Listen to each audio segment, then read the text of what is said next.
मोक्ष तो पाना है, घर पाप मिटाना है, तो हर दिन पर्यूषण का संयम से बिताना है, संयम से बिताना है।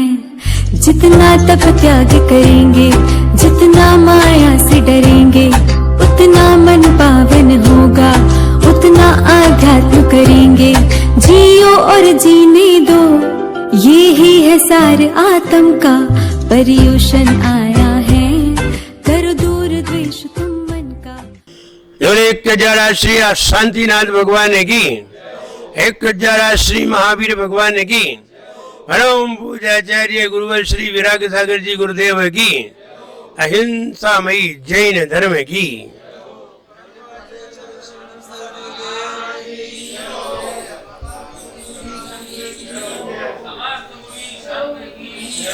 खुद की नहीं तलाशियां तो हम जिंदा लाशियां, खुद की नहीं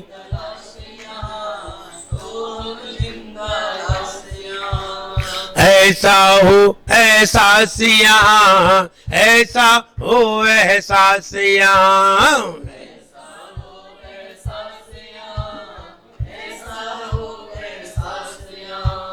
हरदम करो प्रयासियां, निश्चित होगे पासियां, हरदम करो प्रयासियां, निश्चित होगे पासियां। जाने ऐसा हरदम करो प्रयासियां, निश्चित होगे पासियां,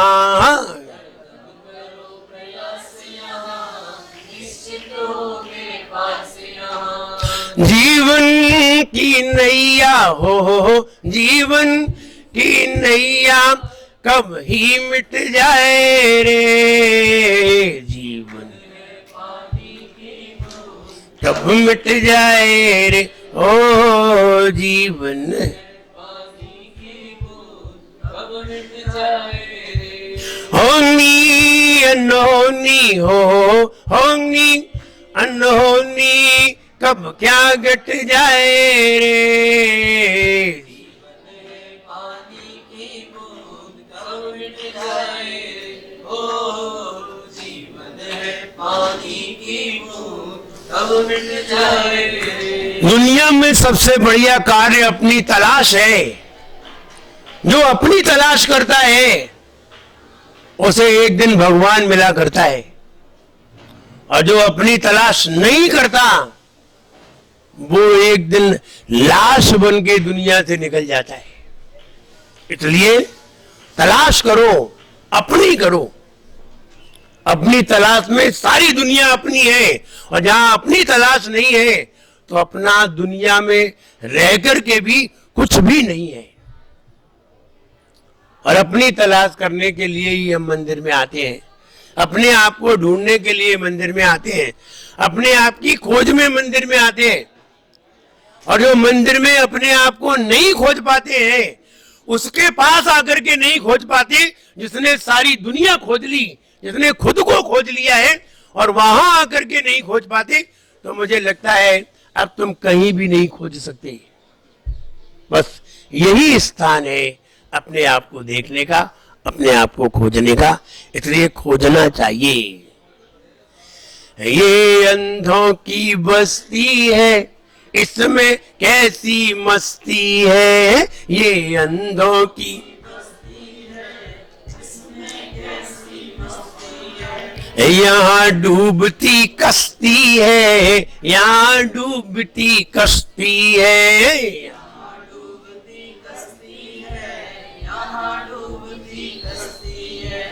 तिरने काले भाव यहाँ संयम से कर चाव यहाँ, तिरने काले भाव यहाँ संयम से कर चाव यहाँ।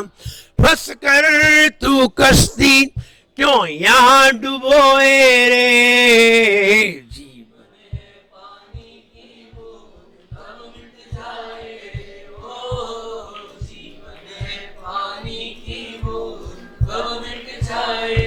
हमें तैरना आता नहीं है और हम नाव लेकर के दुनिया में आ गए। तैरना आया नहीं और नाव लेकर के संसार समुद्र में अपनी नाव पटक दी। जो तैरते नहीं है, तैरना नहीं जानते, वे नाव नहीं चलाते। नाव में बैठते भी नहीं है, डर लगता है, बैठ तो जाते हैं लेकिन चलाते नहीं है। इसलिए पहले तैरना सीख लो, फिर नाव को डालना सीखो। लोग तैरना सीख नहीं पाते और नाव डाल देते। मेरी बात समझ रहे हैं? तैरना तो सीख नहीं पाए और संसार में जाकर के फंस गए। फंस तो गए, अब निकलना बहुत मुश्किल है। इसलिए हम पहले तैरना सीखें, तैरना सीखें, फिर जीवन में कुछ पाना सीखें तो निश्चित पाएंगे। और अगर तैरेंगे नहीं तो डूब करके मर जाएंगे। संसार में डूबने वाले बहुत आते हैं।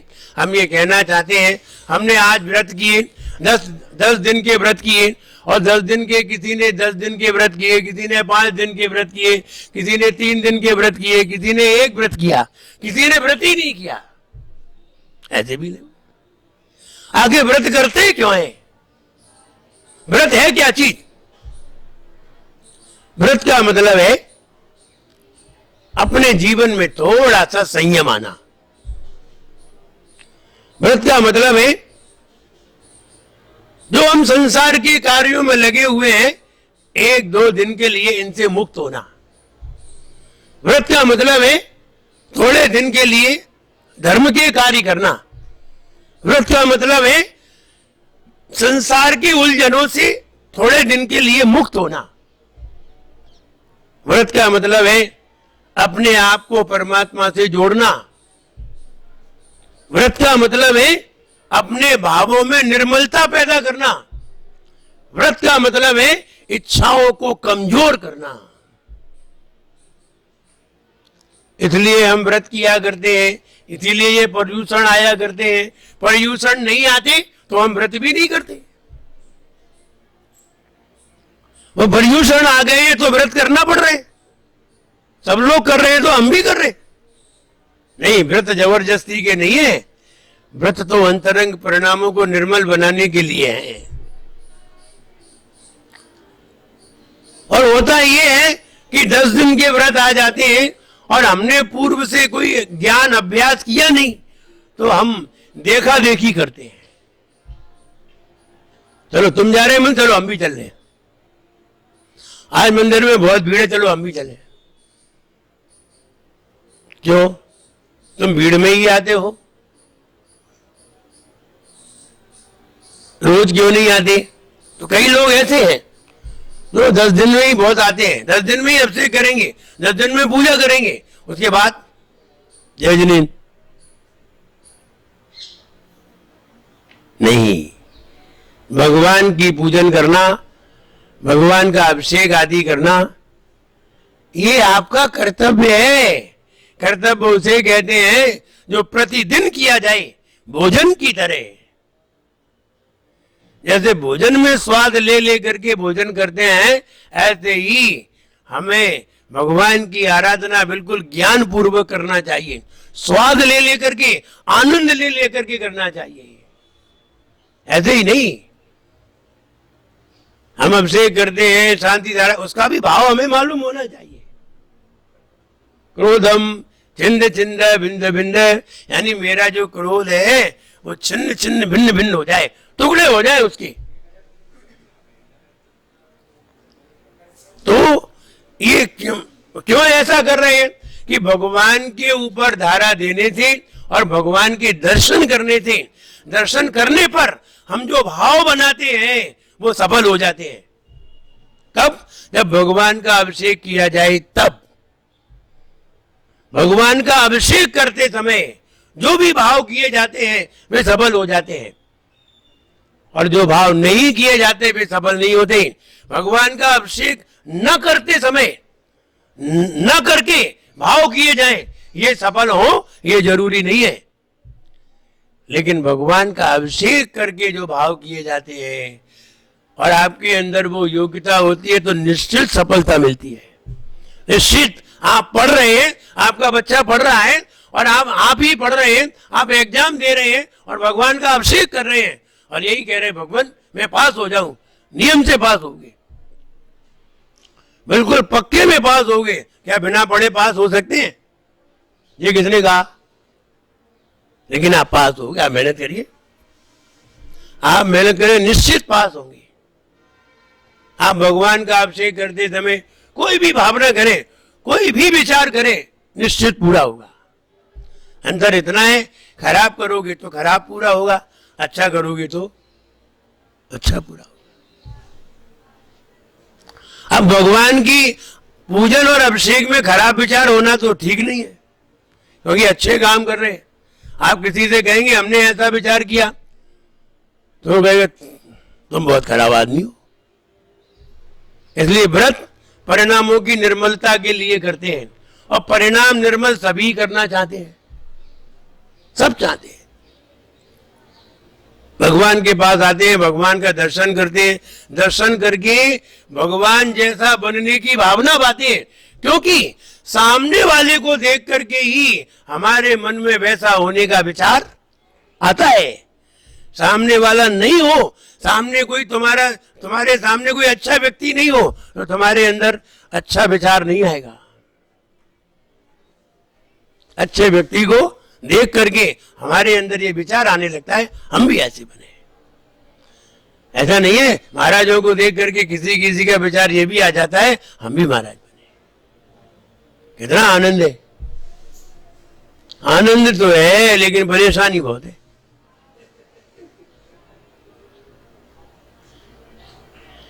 भाई आनंद तो दिखाई दे रहा है, आनंद दिखाई दे रहा है कि नहीं? आनंद तो दिख रहा है महाराज को देख करके।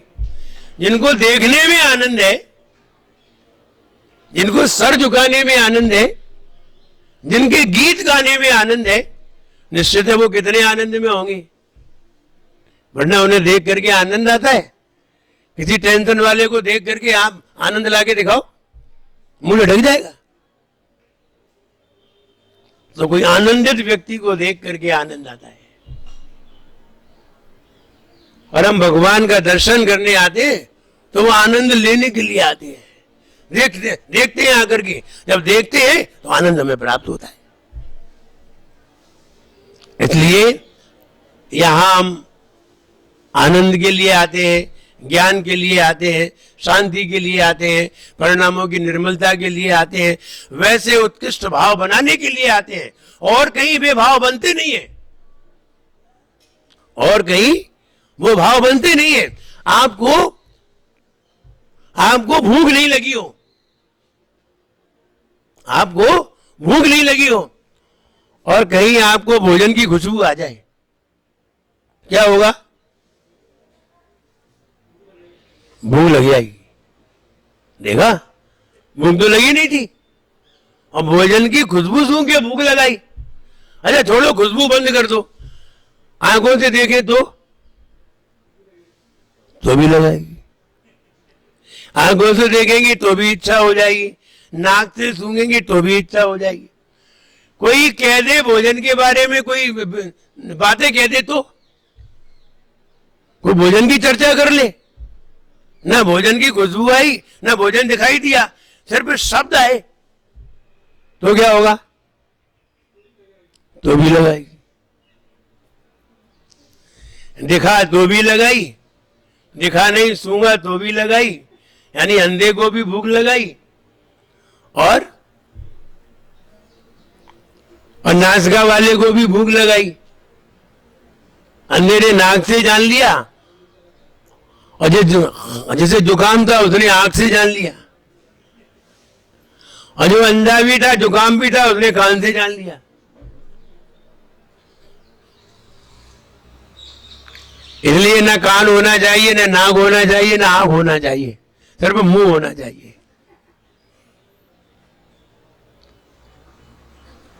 ये तीनों खाने की इच्छा करते हैं। तो विचार करिए कि वस्तु को देख करके उसको वैसा करने का भाव बनता है, व्यक्ति को वस्तु को सूंघ करके वैसा करने का भाव बनता है, और वस्तु को पा करके सुन करके वैसा भाव बनता है। इसलिए उपदेश सुन करके हमारे परिणामों में निर्मलता आती है। भगवान को देख करके हमारे परिणामों में निर्मलता आती है। भगवान का गुणगान गा करके हमारे परिणामों में निर्मलता आती है। इसलिए आती है, इसलिए हम भगवान के दर्शन करते हैं कि हमारे परिणाम निर्मल हो। और यहां अपनी तलाश करने के लिए आते हैं। घर में अपनी तलाश नहीं होती, घर में दुनिया भर के काम होते हैं और दुनिया भर के काम में हम अपने आप को भूल जाते हैं और इतने तन्मय हो जाते हैं दुनिया के कामों में कि रात भर सोते समय भी अपना ख्याल नहीं आता।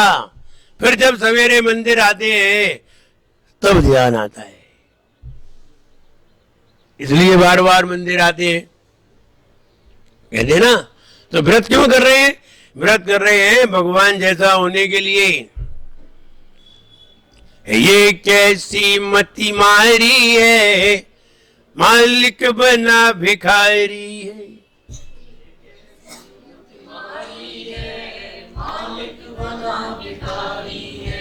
ये कैसी मति मारी है, मालिक बना भिखारी है। ये कैसी मति मारी है, मालिक बना भिखारी है। ये कैसी लाचारी है, ये कैसी लाचारी है। ये कैसी लाचारी है, ये कैसी लाचारी है। धन की महिमा न्यारी है, जान नहीं अब प्यारी है। धन की महिमा न्यारी है, जान नहीं अब प्यारी है।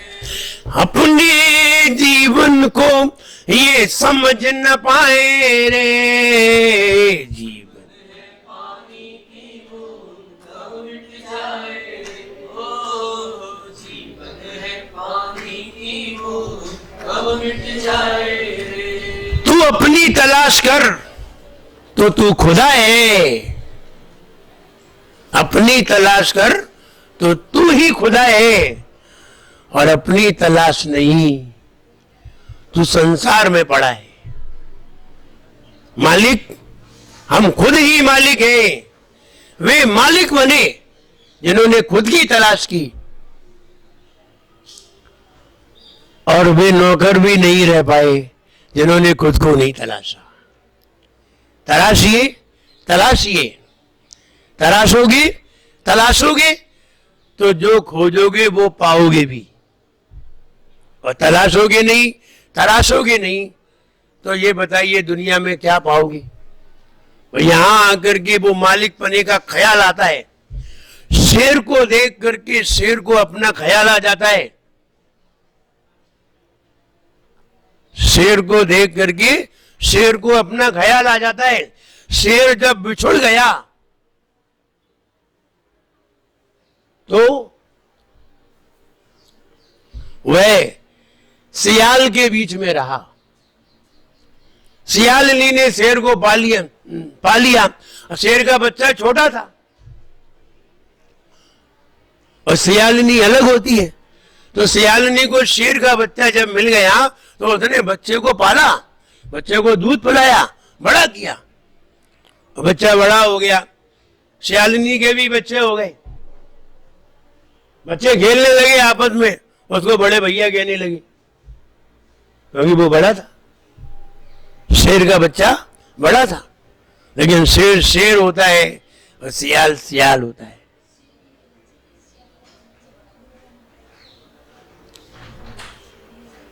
हाँ, सियाल के बच्चे को शेरनी ने बड़ा किया।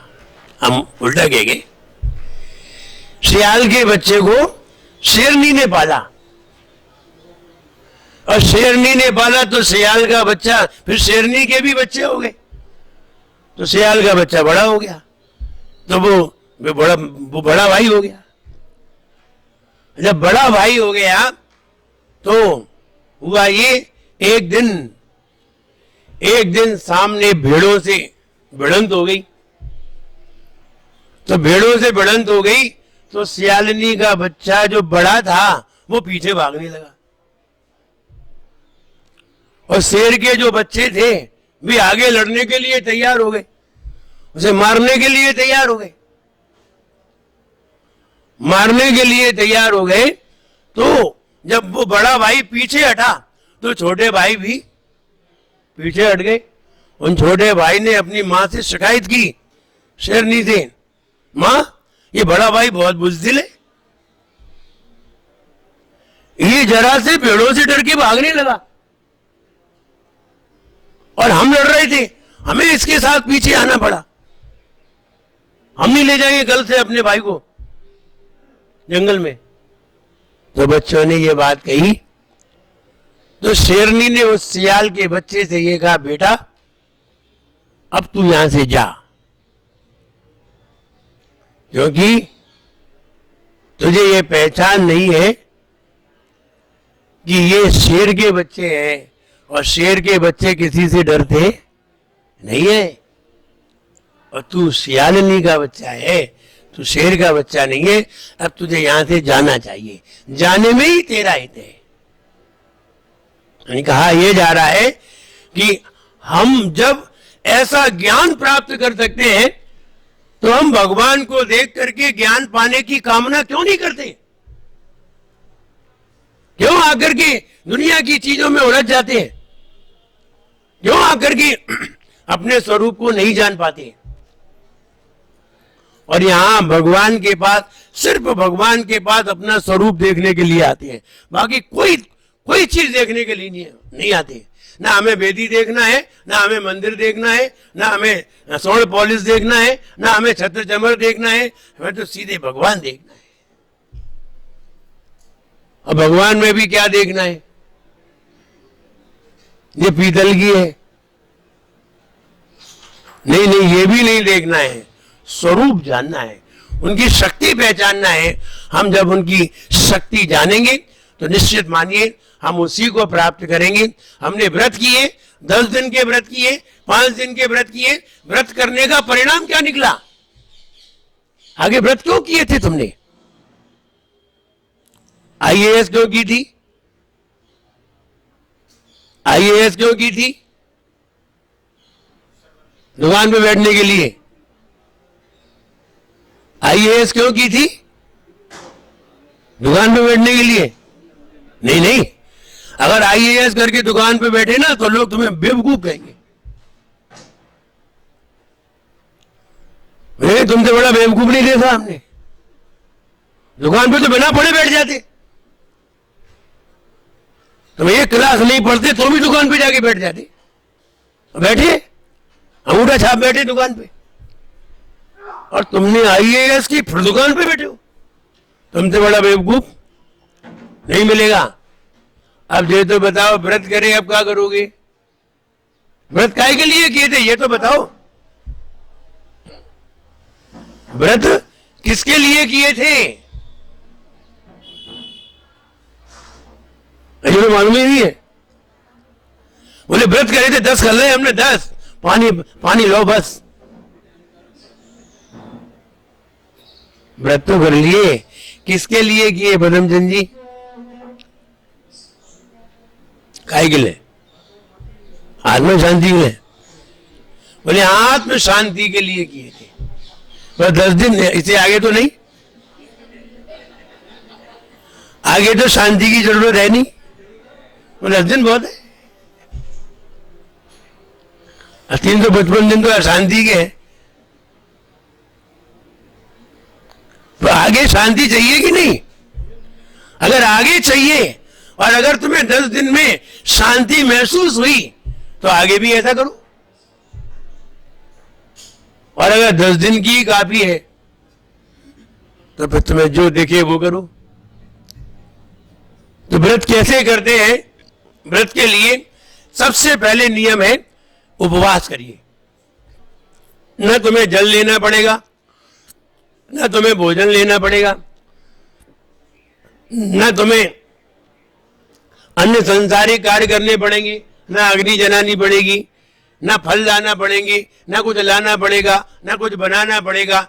सिर्फ आराम से रहो। ऐसे ही भगवान रहते हैं, जल फल कुछ नहीं, आराम से बैठे हुए हैं। बस ऐसे ही बैठने का प्रयास करो। जब तुमने कुछ लिया नहीं है, खाया पिया नहीं है, तो फिर क्या करोगे? दुकान जाओगे? नहीं नहीं, दुकान तो खाने के लिए जाते हैं, कमाने के लिए, और कमाते खाने के लिए, और खाना है नहीं, तो आज कहां जाओगे? आज कहां जाओगे? आज उपवास है। बोले आज मंदिर में बैठेंगे। क्यों आज मंदिर में क्यों बैठेंगे? अरे मंदिर में बैठेंगे तो भूख नहीं लगेगी, और बाहर जैसे ही निकले तो भूख लगाएगी। अच्छा मंदिर में इसलिए बैठे हो, जब हम छोटे थे तो चतुर्दशी का उपवास करते थे, अनंत चतुर्दशी का उपवास किया, और उपवास करके अब कहां जाए? चलो मंदिर में। तो रात को 9:30 बजे तक 10 बजे तक मंदिर में ही अल्लाह होता रहता था। कहीं आरती हो रही है, कहीं प्रवचन हो रहे हैं, कहीं और बहुत सारे लोग इकट्ठे हैं। तो ऐसे 9-10 बज जाते थे, और उसके बाद घर पे पहुंचे, सो गए। कहने का मतलब ये है कि आखिर हम उस दिन करें क्या? बोले सोएंगे। सोने के लिए तुम उपवास किया था? किसके लिए व्रत किए थे? व्रत किए थे जाप करने के लिए। आज चतुर्दशी है, आज हमें 13 जाप करना चाहिए। कितनी?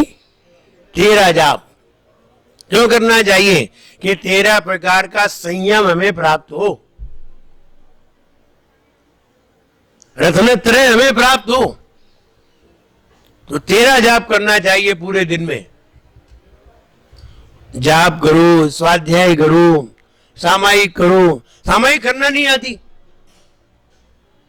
करना नहीं आती, चुपचाप आंख बंद करके बैठ जाओ, भगवान के सामने हो जाएगी सामायिक। चुपचाप बैठना ही सामायिक है, लेकिन हमने वैसा भी नहीं किया। इसलिए सामायिक करिए, व्रत करिए। अब व्रत कैसे करें? जो व्रत कर रहे हैं उनको पहले पूजन करना है, अभिषेक करना है। महिलाएं हैं, अभिषेक नहीं करती तो पूजन करना है। पूजन करके जैसा व्रत कर रहे हैं, जिस जिसकी पूजन करनी है पूजन करिए। पूजन करने के बाद शक्ति के अनुसार व्रत करिए। अगर आपके अंदर उपवास करने की क्षमता है तो बिल्कुल निर्जल करिए, कुछ भी मत लीजिए, कुछ भी मत लीजिए। आज आप बिल्कुल हिंसा से बचेंगे, कहीं भी हिंसा नहीं होगी, न खाने में न पीने, कुछ भी, कोई भी हिंसा नहीं है। इसलिए निर्जल किया, सारी हिंसा से बचे। अगर निर्जल ना हो सके तब क्या करें? इतनी क्षमता नहीं है कि हम निर्जल कर सके। रोज तो 2-2, 3-3 बार खाते हैं, दिन भर खाते रहते हैं, जब तक सो नहीं जाते।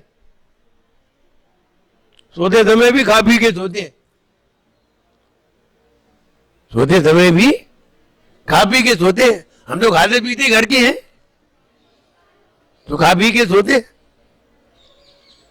तो इतना खाने के संस्कार पड़े हुए हैं, एक दिन उपवास कैसे रहेंगे? बहुत मुश्किल पड़ेगा, बार बार खाने की याद आएगी, और बार बार खाना दिखा तो खाने का मन होगा, इसलिए मंदिर में आके बैठ जाएंगे। तो अगर आप निर्जल नहीं कर सकते हैं तो फिर जल ले लीजिए। जल से अकेले से काम नहीं होता है, फल ले लीजिए। फल से भी काम नहीं होता है, थोड़ी फरारी ले लीजिए। इससे काम नहीं चलता है तो आचार्य महाराज कहते हैं एक आध रोटी ले लीजिए।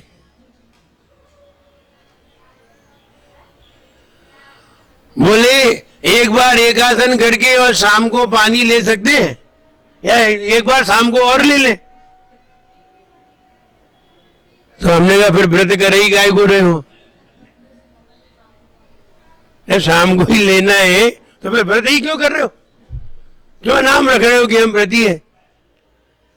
तो एकासन ये सबसे कम से कम है, कम से कम एकासन तो करना ही चाहिए। आज के दिन एकासन करने से हमारे अंदर एक अभ्यास बनता है, ताकत बनती है, और वो शक्ति हमारे अंदर उत्पन्न होती है। हम वो शक्ति को पैदा करें।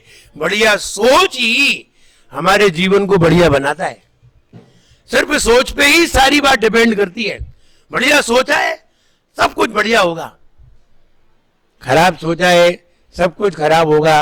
कहते हैं जो हमेशा सबके बारे में बढ़िया सोचता है वो व्यक्ति कुछ ना करे, सिर्फ इतना कह दे कि तुम्हारा अच्छा हो तो अच्छा हो जाता है। आप महाराजों से आशीर्वाद लेने आते हैं, आप बता सकते हैं क्यों आते हैं? महाराजों से ही क्यों लेते हैं? कि महाराजों से इसलिए लेते हैं कि महाराज सबका अच्छा सोचते हैं, किसी का भी बुरा नहीं सोचते। इसलिए महाराज से सब लोग आशीर्वाद चाहते हैं, चाहे वो अपनी समाज के हो चाहे अन्य समाज के हो, कोई भी हो, आशीर्वाद उन्हें जरूर चाहिए। क्योंकि आप किसी का बुरा सोचते नहीं है।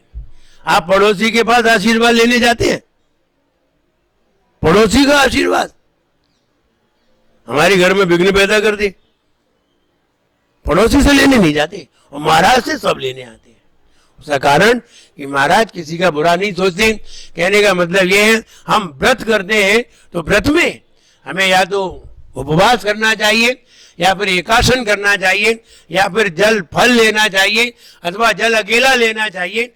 इनमें से कोई एक कार्य जरूर करना चाहिए।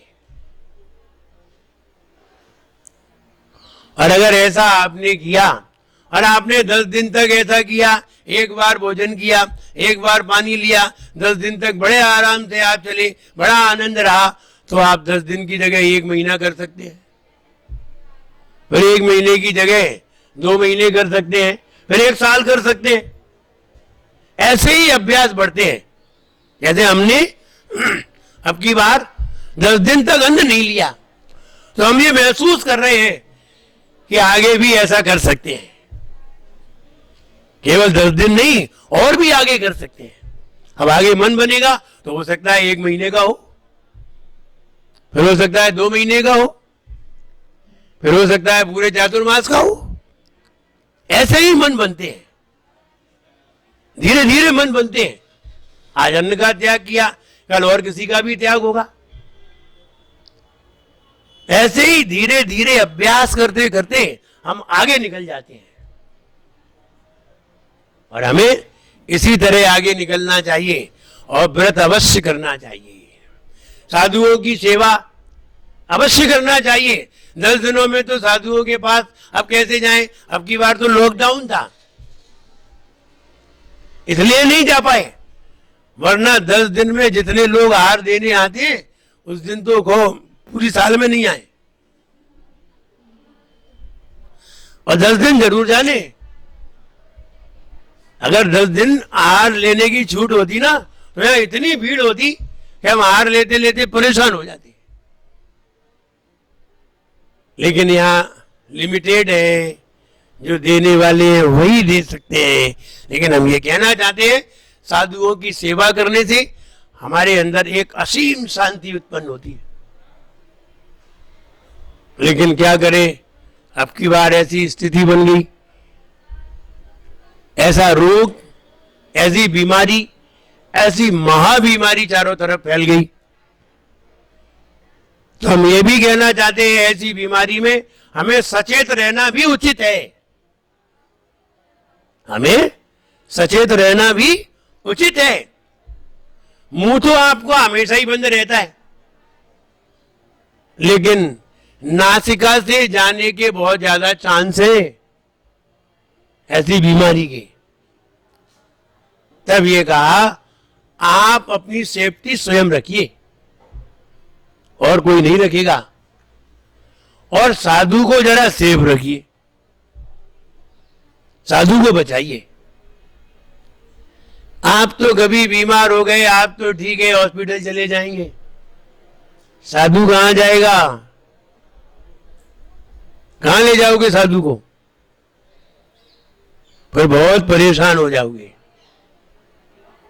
तो इसलिए साधु को बचाइए। साधु के चरण छूने से, साधु के पास नजदीक आने से दूर से दर्शन करिए। यही उचित है। और कहीं भी आप नजदीक पहुंच गए और आपको खुद नहीं मालूम कि हम ऐसे हैं, जिसको होता है उसको तत्काल तो मालूम चलता ही नहीं, तो उससे कई लोगों में फैल सकता है। इसलिए मंदिरों को भी बंद किया गया, और कोई कारण नहीं है। ये सब तुम्हारी सुरक्षा है, लेकिन व्यक्ति अपनी सुरक्षा से निश्चिंत हो जाता है। अगर उसे छूट दे दी गवर्नमेंट तो देखो क्या हालत हो। वो स्वयं पालन नहीं करना चाहता, वो भी दूसरों से पालन करवा रहा है। इसलिए हम ऐसी सुरक्षा भी करें, व्रती भी रहें, अपनी रक्षा भी करें। हमारी रक्षा होगी, अरे साल 2 साल 1 साल तक अपनी रक्षा कर लोगे, आगे की जिंदगी तो मिलेगी। और 1 साल तक अपना ध्यान नहीं दे पाया तो आगे की जिंदगी खत्म हो जाएगी। इसलिए सुरक्षित रहिए। मृत्यु को कोई नहीं पाना चाहता है, तो व्रती बन करके रहिए, साधुओं की सेवा करिए। जैसी सेवा बन रही है वैसी करिए। जो सेवा कर रहे हैं उनको प्रोत्साहित करिए। हमारे महिपाल जी हैं, 24 घंटे साधुओं की सेवा में लगे। नहीं, उन्हें कुछ काम नहीं है। हाँ, तुम्हें बहुत काम है, हमें मालूम है।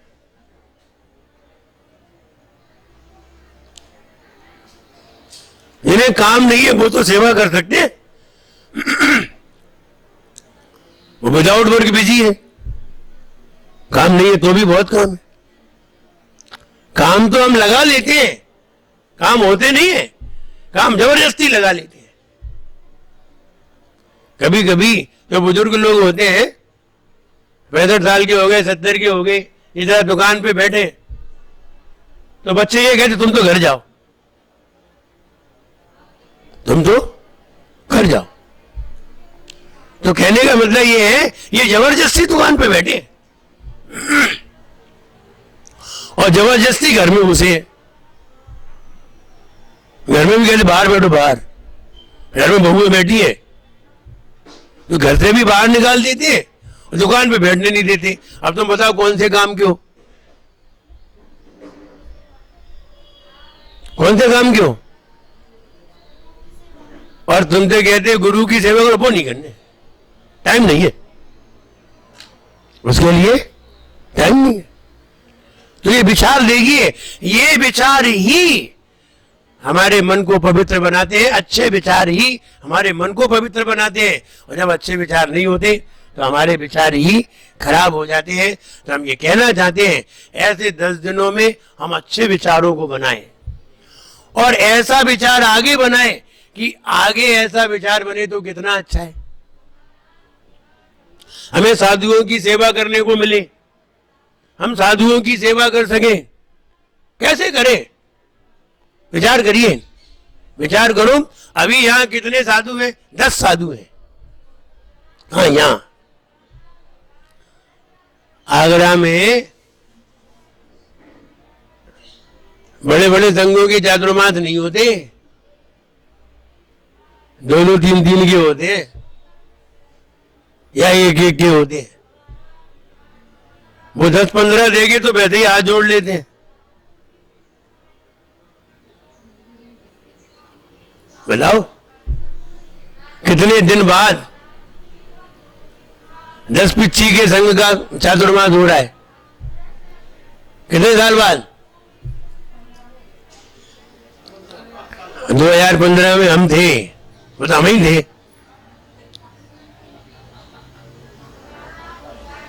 2015 में हम ही थे। उसके पहले कोई चातुर्मास जहां 10 पीछी हो है? 12 में वो भी अपने संघ के थे।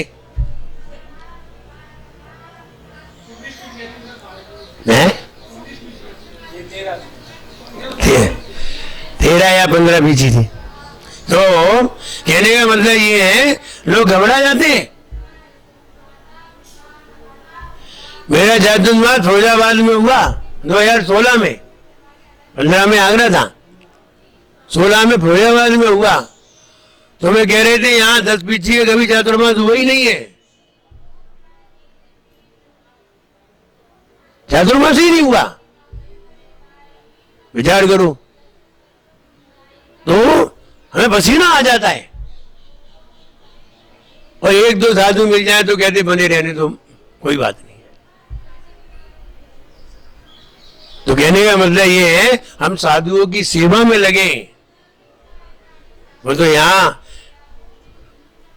पूरा परिषद ने और पूरा परिकर बहुत अच्छा था, इसलिए चातुर्मास स्थापन हुआ। और चातुर्मास स्थापन क्या, वो तो एक ऐसा कहे अनिश्चित चातुर्मास है। अब की बात कोई भी चातुर्मास इच्छा से नहीं हुए हैं, सारे चातुर्मास अनिश्चित हुए हैं। सब साधुओं की, बड़े बड़े संघों की, सबके अनिश्चित हुए। आचार्य विद्यासागर महाराज इंदौर अनिश्चित, उन्हें सोचा भी नहीं था यहां चातुर्मास होगा। अपने आचार्य श्री भिंड में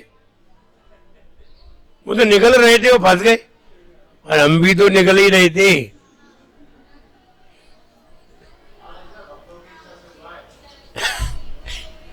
भक्तों की इच्छा से नहीं हुआ, भक्तों के पुण्य से हुआ है। इच्छा नहीं थी, इच्छा अलग बात है, पुण्य से हो गया। कई चीजें ऐसी हैं जो हमें पुण्य से मिल जाती हैं। घर पे बैठे हैं आराम से, महाराज निकले, तो तुम्हारी कौन सी इच्छा थी महाराज के दर्शन की? बोले महाराज निकल गए तो गल है। इसलिए ये तो कोरोना की मेहरबानी है, चाइना की मेहरबानी है जी। इसने सबको एकांत में रहना सिखा दिया, इसने सबको घर में बंद रहना सिखा दिया, घर में ही पूजन करना सिखा दिया, और ये कहा कि मंदिर में भगवान नहीं है, अब यहां देखो भगवान यहां है। ये कोरोना ने करके दिखा दिया। तो हम ये कहना चाहते हैं कि व्रत में हम साधुओं की सेवा में लगे, लेकिन साधुओं की सेवा के अवसर कहां मिलते हैं? महिपाल जी, ये तो मिल गया तुम्हें, वरना साधु नहीं होते तो घर में बैठे होते, या फिर कहीं साधु के पास इधर उधर थोड़े दिन के लिए गए होते, 4 महीने के लिए नहीं जाते, ये पक्के मिला। लेकिन यहां 8 महीने तक का अवसर मिला, मार्च से लेके और नवंबर तक। 1 महीना पीछे का रह गया, 2 महीने आगे की, 8 महीने इन्हें बिल्कुल साधुओं का समागम मिला है, साधुओं की सेवा का अवसर मिला है। हम ये चाहते हैं साधुओं की सेवा का अवसर ढूंढिए। अभी तो आपको 10 साधु मिले हैं, कहीं ये बताओ आपको कहीं 100-200 साधु मिल जाए तो क्या हो?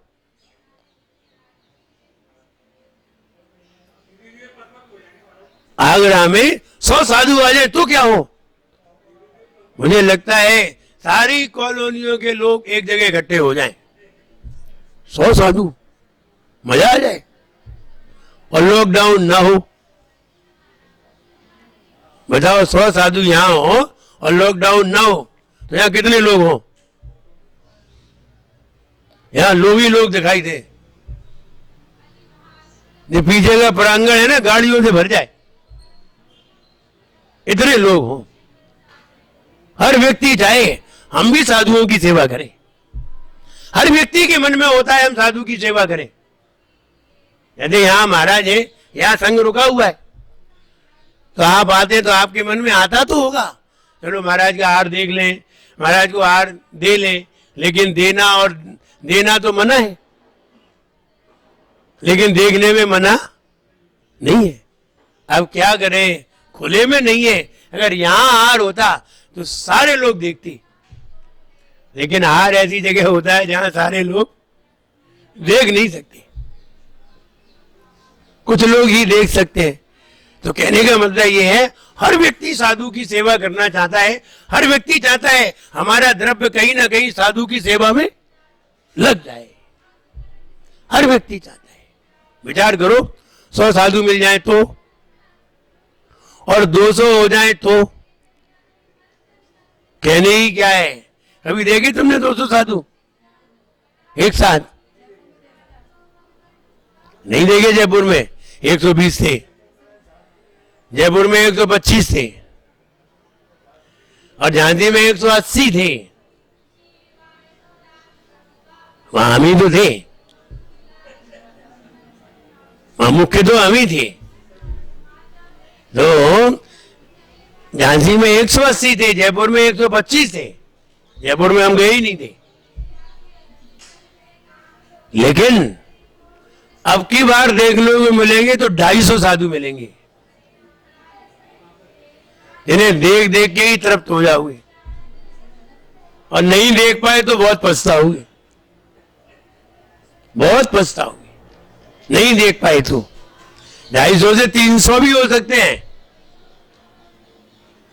और इतने साधु एक जगह तुम्हें कभी देखने को मिलेंगे नहीं, क्योंकि आगे तुम इतने दिन रहोगे भी नहीं।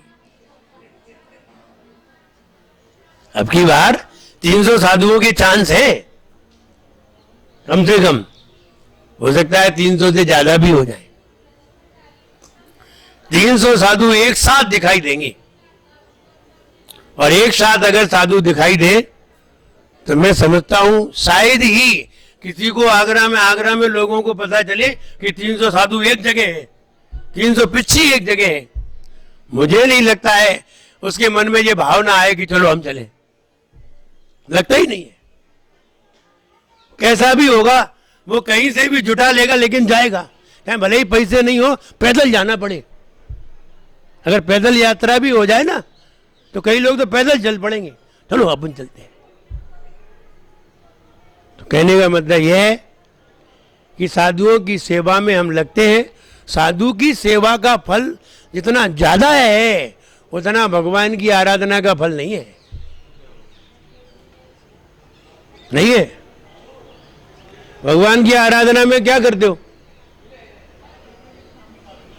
गाते हैं, वो भी तो तुम्हें आता नहीं है, वो भी तो आता नहीं है।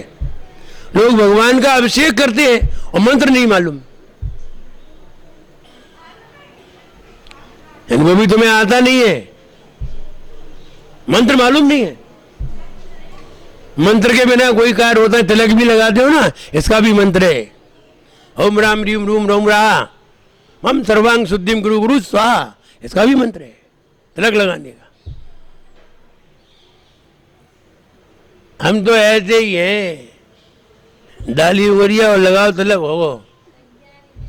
हो मंत्र। मंत्र की क्या जरूरत है? ये तो ऐसे ही है, हमने भोजन तो किया लेकिन मसाले नहीं डाले। भोजन तो किया है लेकिन उसमें नमक मिर्च मसाले कुछ नहीं है, ऐसा ही रूखा रूखा सा है, ऐसे ही आए और उठाओ गलत, तुम बोलो बोलो बोलो, हम गलत कर रहे हैं, हम बोलेगी तुम बोलो गलत तुम कर रहे हो, आज हमें कल नहीं है फिर। इसलिए तुम अपना मंत्र बोलिए, और मंत्र बोल के ही सारे कार्य करना चाहिए। भगवान के सेवा में कोई भी कार्य बिना मंत्र के नहीं होता, बिल्कुल मंत्र बोला जाता है हर कार्य में। कुछ भी करो, तुम कलश भी रखोगे उसका भी मंत्र है, भगवान को उठाओगे उसका भी मंत्र है, सारे मंत्र हैं। और हम भूल जाते हैं, और अभिषेक करने आए, 10 दिन करने आए, कौन याद करे किसको समय है किसको टाइम है? तुम तो बताओ कहाँ करना है, कलश लो चलो, हो गया।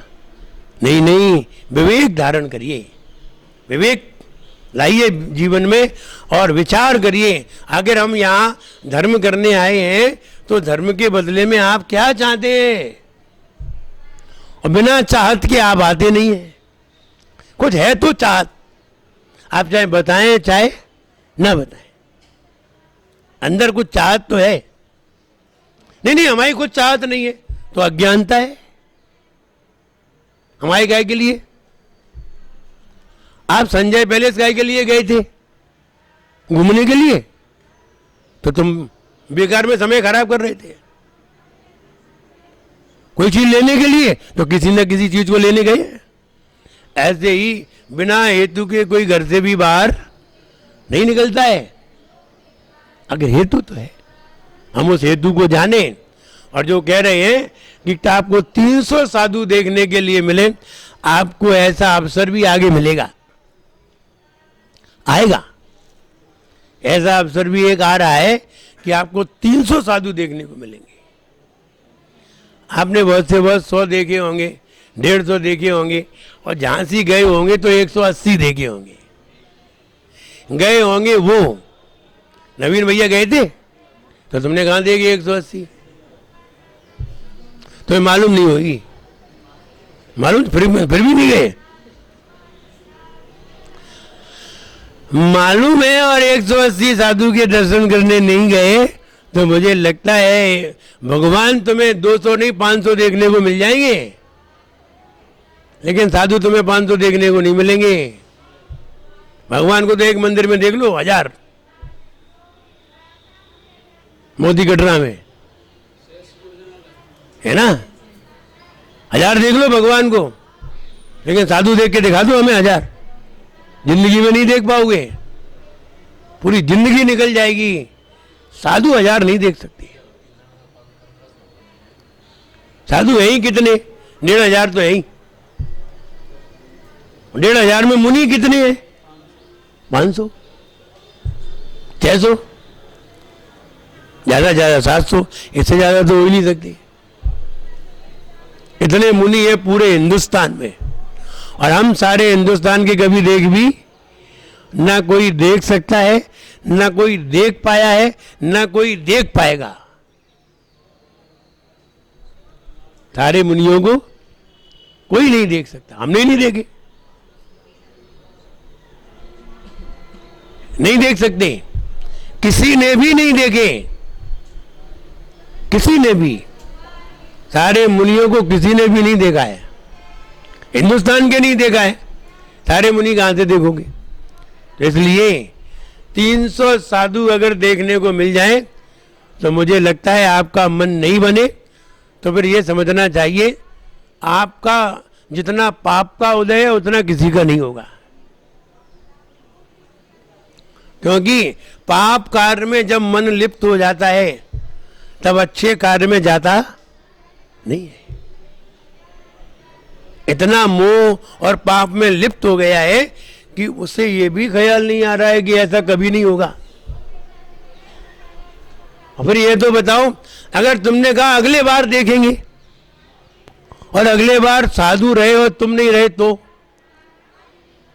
और तुम रहे और साधु नहीं रहे तो, वो तो कुछ भी सकता है।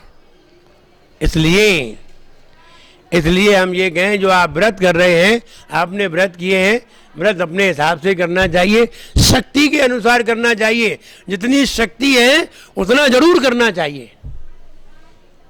अगर आपके अंदर उपवास करने की क्षमता है तो आप उपवास करिए, ऐसा नहीं है एक आसन कर लें,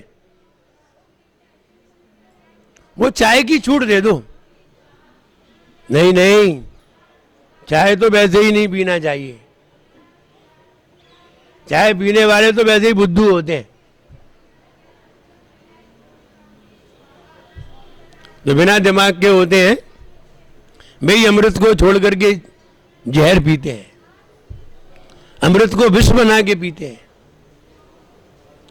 ताकत को कमजोर करके पीते हैं, फिर वे कमजोर भी हो जाते हैं। चाय पीने वाले बहुत कमजोर होते हैं, बहुत कमजोर, इनमें ताकत नहीं होती। दूध पीने वाले कमजोर नहीं होते, ताकतवर होते हैं।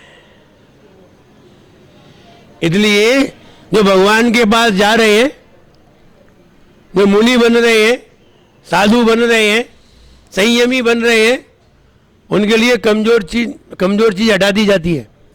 इसको मत लो, मजबूत बनने की चीज लो, क्योंकि ऊपर कमजोर लोग नहीं जाते। भाई बाल जी चाय तो नहीं पीते, हाँ जी, यार भाई बाल जी गाय को पियो, तो व्रती है, व्रती लोग चाय नहीं पीते, और चाय पी के कोई देवगति में नहीं जाते, चाय पी के सब 2 या तीसरी गति में जाते हैं, बस देवगति नहीं जा सकती। इसलिए ये कहें कि ये 10 दिन के जो संस्कार है, आपने 10 दिन में चाय नहीं पी, 10 दिन में आपने रात्रि में नहीं खाया, 10 दिन में रात्रि में पानी नहीं पिया, 10 दिन में एकासन किया, 10 दिन में व्रत किए, इन व्रतों का आगे भी पालन हो, इनमें वृद्धि हो, 10 के 20 हो, 20 का 1 महीना हो, 2 महीना हो, फिर लाइफ टाइम हो जाए, तो समझना चाहिए व्रत करना सार्थक है। वरना व्रत लिए और रख दिए तो लिए ही क्यों थे? फिर लिए ही क्यों थे? क्या व्रत लेने में तुम्हें आनंद नहीं आया? और आनंद आया तो फिर तुमने छोड़ा क्यों? अच्छा नहीं लगा व्रत लेने में, व्रत करने में अच्छा महसूस नहीं हुआ, और अच्छा महसूस हुआ तो फिर खराब महसूस क्यों कर रहे हो? फिर अच्छा ही आगे महसूस करो। इसलिए हम अपने जीवन में, अगर हमने इन 10 दिन में व्रत किए हैं, 10 दिन में व्रत का पालन किया है, तो इसको और आगे बढ़ाइए, साधना और आगे बढ़ाइए, और जैसे जैसे व्रत बढ़ेंगे लाइफ टाइम आनंद करिए और आनंद लीजिए। 10 दिन में व्रत करने का परिणाम यही है, अभ्यास हो जाए। 10 दिन का अभ्यास हुआ तो कोई व्यक्ति ऐसा होता है, वो सोचता है कि हम आगे बढ़ा दें, और कोई व्यक्ति ऐसा सोचता है अब इतने ही ठीक है, कोई व्यक्ति ऐसा सोचता है अब रख देते हैं, अगले साल देखेंगे। सब तरह के लोग होते हैं। जिनकी श्रेष्ठ बुद्धि होती है वे आगे बढ़ जाते हैं, और जिनकी श्रेष्ठ बुद्धि नहीं होती वो फिर नीचे उतर आते हैं। थोड़े चढ़े थे फिर नीचे आ गए। इसलिए व्रतों का पालन करते रहना चाहिए। और मायाचारी तो हम पहले ही कह चुके हैं कि मायाचारी नहीं करनी है। जितनी शक्ति है उतना ही करो, अपनी शक्ति देख लो। पूजन में भी कहते हैं कीजिए शक्ति प्रमाण, शक्ति बिना श्रद्धा धरी, ध्यानत श्रद्धावान। अब तुम्हें डायबिटीज है, अब बताओ कैसे उपवास करोगे? नहीं बनेगा उपवास। और अगर डायबिटीज नहीं है तो उपवास कर लेते तो चल जाता। स्वस्थ होना बहुत जरूरी है। स्वस्थ लोग उपवास करते हैं, बीमार लोग नहीं करते।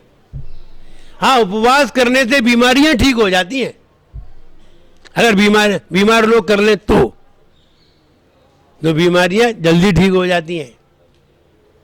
अगर आपको जुकाम हो जाए, खांसी हो जाए, और आजकल जुकाम खांसी होना साधारण बात है, और आगे तो सर्दी आ रही है, सर्दी आ रही है, अपना बचाव रखिए। भाई खांसी जुकाम आया ना तो खांसी जुकाम नहीं आएगा। अब खांसी जुकाम कम आएगा, दूसरी चीज ज्यादा आएगी, और हम नहीं चाहते वो चीज आए। खांसी जुकाम से इतनी परेशानी नहीं है, दूसरी चीज से बहुत परेशानी है। तो कहने का मतलब है अपना बचाव करिए, स्वस्थ रहिए, शुद्ध भोजन करोगे आप ऐसी बीमारी से बचे रहोगे। शुद्ध भोजन करोगे तो ताकतवर रहोगे। शुद्ध भोजन करने का मतलब जानते हो विनोद भैया? शुद्ध भोजन का मतलब क्या है और अशुद्ध भोजन का मतलब क्या है? आप शुद्ध करते हैं कि अशुद्ध करते हैं? 10 दिन की नहीं, हमेशा की कह रहे हैं। आप शुद्ध करते हैं कि अशुद्ध करते हैं? नवीन भैया अशुद्ध हो गया। मतलब समझ लीजिए कि शुद्ध और अशुद्ध का मतलब क्या है। शुद्ध माने ये नहीं है कि आज ही बनाए और आज ही बनाए और आज ही खाएंगे, वही शुद्ध है। शुद्ध समझिए, शुद्ध का मतलब क्या है? शुद्ध का मतलब है पावरफुल फूड, और अशुद्ध का मतलब है डेड फूड।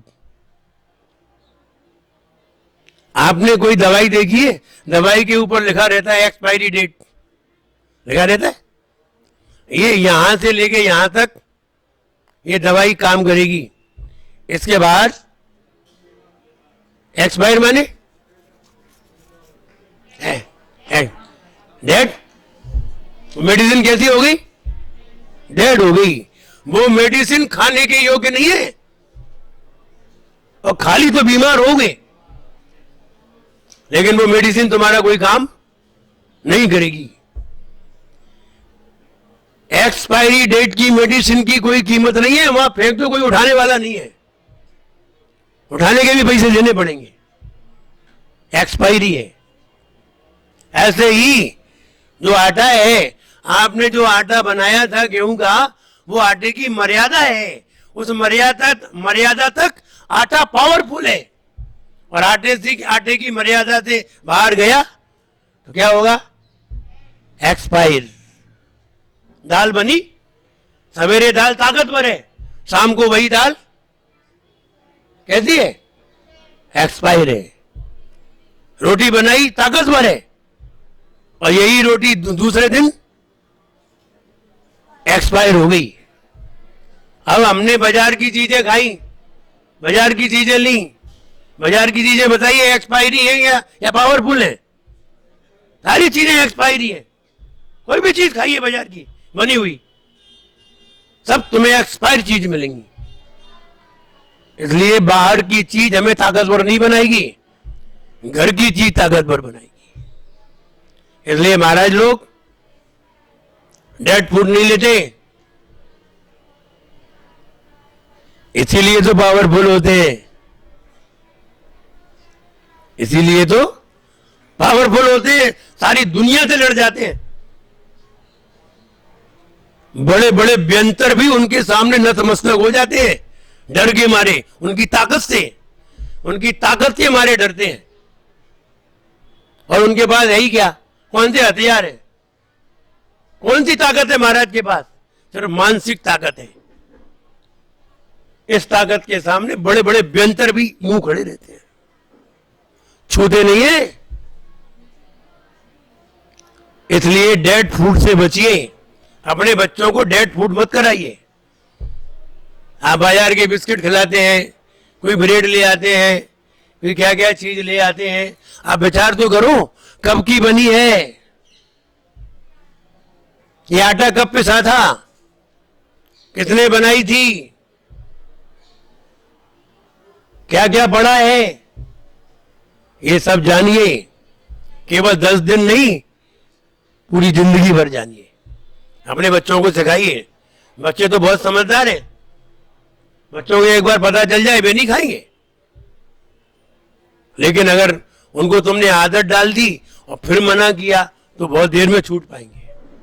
इसलिए हम ये कहें, 10 दिन आपने व्रत किए, ये व्रत आपके आगे बढ़े, लाइफ टाइम आपको आनंद रहे, आपको सुख शांति रहे, और आपका मन प्रसन्न रहे।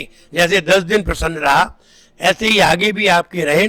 ऐसी मेरी भावना है कि आप सभी और आगे बढ़ाइए, आप व्रती ही बन के रहिए, आप जीवन को मंगलमय बनाइए। मेरा सबके लिए खूब आशीर्वाद है। जय बोलिए परम पूज्याचार्य गुरुवर श्री विराग सागर जी गुरुदेव की।